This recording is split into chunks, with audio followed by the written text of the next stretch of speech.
ભેટી ગયો બાપ.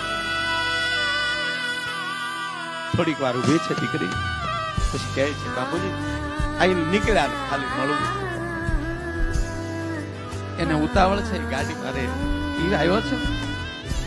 હા એને ઉતાવળ છે બાપુ, એટલે હું પાછી ફરું છું.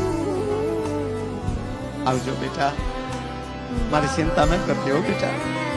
વાત તો બહુ મોટી, મેં ટૂંકી કરી નાખું છું વાત. દીકરી બાપના આશીર્વાદ લઈને બાપુજા પાછી ફરી, ધક ડગલાઈ દીકરી પાછી હાલી અને બાપે હાથ કર્યો. શોભિતભાઈ બેટા ઉભી રહે તો મારી દીકરી. દીકરી ઉભી રહી. ધીરે ધીરે બાપ પાસે આવ્યો અને બાપુ ચોકડી ખોદવાનો પગાર થયેલો ને એમાં 5 રૂપિયા વધેલા એ પાઘડીના છેડે બાંધેલા હતા. એ લીરાવાળી પાઘડી છોડીની છેડેલી 5 રૂપિયા દીકરીના હાથમાં આપ્યા. લે બેટા 5 રૂપિયા લેતી છે. ત્યારે દીકરી બોલી બાપુ મને ઘણા રૂપિયા છે, કારણ કે ક્યાં અમેરિકાનો ડોલર અને ક્યાં રૂપિયો 5. બાપુ અમારી પાસે ઘણા રૂપિયા છે. અને તેથી મારા ભારત વર્ષનો બાપ એટલો બોલ્યો હતો બેટા એ લાટ છે ને એ તારા છે, આ 5 તારા બાપના છે, એ લેતી છે.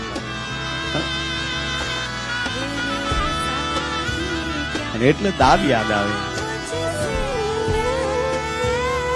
આંબલ પીપળ ડાળ બોલાવે.